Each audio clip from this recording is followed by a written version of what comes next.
Menko Polhukam Mahfud MD mengunjungi kediaman Syekh Ali Jaber untuk memastikan kondisinya pasca peristiwa penusukan di Lampung. Mahfud MD berjanji akan memproses kasus penyerangan secara hukum dan tidak akan ada kaitannya dengan politik apapun.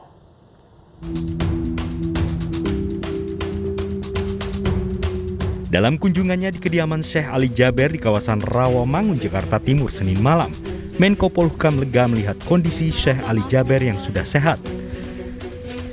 Mahfud menyatakan pihaknya akan terus memproses kasus penyerangan secara hukum tanpa dikaitkan politik apapun.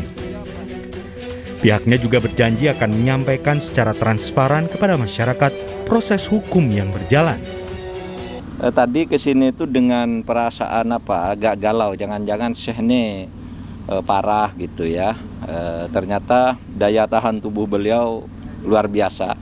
Jadi sudah bisa nemui di ruang tamu. Saya tadi membayangkan saya masuk ke tempat tidur gitu. Ternyata beliau sehat sekali. Alhamdulillah daya tahan tubuhnya ini, dan ya kita terus akan memproses kasus ini secara hukum tanpa tadi kesepakatan tanpa dikaitkan dengan politik apapun. Hukum ya hukum gitu ya. Nah, kita akan ini terbaru mungkin dengan pihak kepolisian. Sudah saya sebelum ke sini berangkat kita dapat laporan dari BAES, dari Densus, dari BNPT, dari BIN, dari Intelkam saya kumpulkan tadi. Sudah ada benang merah tentang apa yang terjadi, dan satu kesimpulan atau langkah yang sekarang signifikan secara hukum, yang bersangkutan sudah ditetapkan sebagai tersangka karena aktus seriusnya sudah terpenuhi. Sementara itu ditemui di kediamannya Senin malam, Syekh Ali Jaber menceritakan kronologi penusukan yang dialaminya. Terkait dugaan pelaku yang mengidap gangguan jiwa, Syekh Ali meyakini hal berbeda. Menurutnya, pelaku merupakan orang yang terlatih dan memiliki sasaran yang jelas dan tidak mengidap gangguan jiwa. Ia meminta polisi dapat mengusut tuntas kasus tersebut dan bertindak dengan tegas. Hanya di saat kejadian ini, mungkin karena terlalu jemaah padahal tidak terlalu ramai dibandingkan banyak titik-titik yang lain. Ini termasuk paling sepi lah dibanding titik yang kami datangi. Tapi saya memperhatikan lokasi itu ketika saya berlangsung isi acara, sayang sekali tidak ada keamanan setempat di tempat yang kejadian ini. Menurut saya terlalu cepat pernyataan ini, dan ini menurut saya belum menjadi pernyataan yang resmi ya. Masih hanya diungkapkan dan disampaikan, diperkirakan barangkali.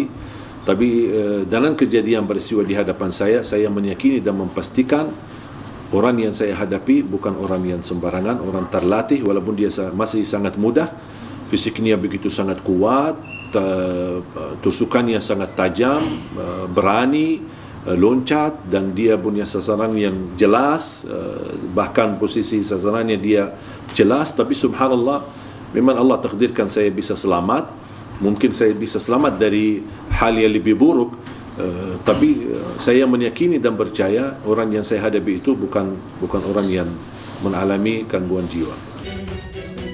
Kini polisi masih menyelidiki untuk mengetahui motif dari penusukan tersebut.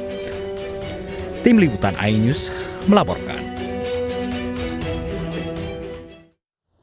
Sementara itu, pemirsa, polisi terus mendalami kasus penyerangan pendakwah Syekh Ali Jaber di Bandar Lampung. Ya, Mabes Polri mengirimkan tim dokter dan psikolog untuk membantu Polda Lampung dan Polresta Bandar Lampung. Mabes Polri telah kirim tim dokter dan psikolog untuk membantu Polda Lampung dan Polresta Bandar Lampung mengusut tuntas kasus penyerangan Syekh Ali Jaber. Diharapkan penanganan kasus bisa lebih cepat. Sebanyak 8 saksi telah diperiksa. Sementara pelaku penyerangan yang dilaporkan alami gangguan jiwa ditahan selama 20 hari ke depan untuk pemeriksaan.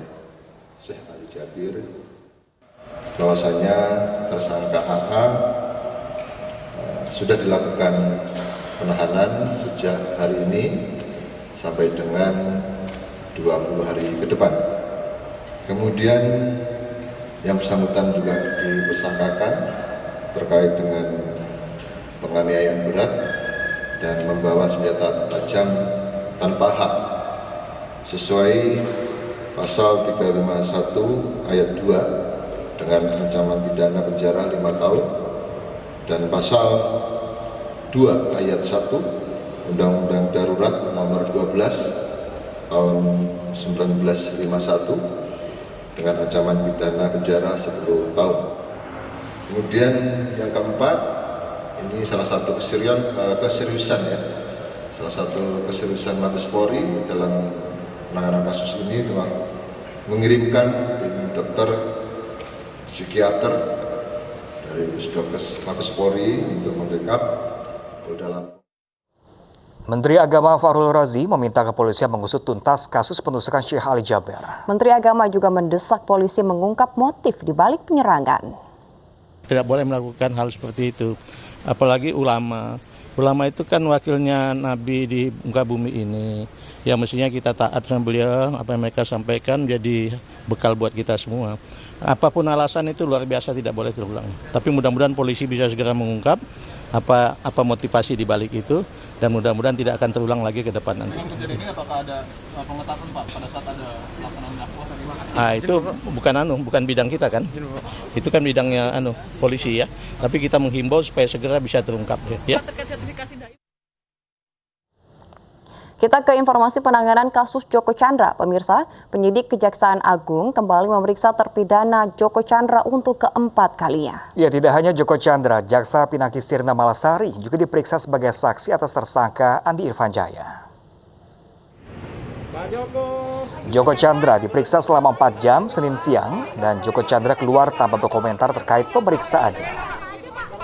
Kepala Pusat Penerangan Hukum Kejagung mengatakan pemeriksaan Joko Chandra sebagai saksi untuk tersangka Andi Irfanjaya yang merupakan mantan politikus Nasdem. Diketahui Andi Irfanjaya dan Jaksa Pinangki ditetapkan tersangka gratifikasi karena bermufakat atas kepengurusan fatwa MA atas kasus korupsi hak tagih Bank Bali Joko Chandra.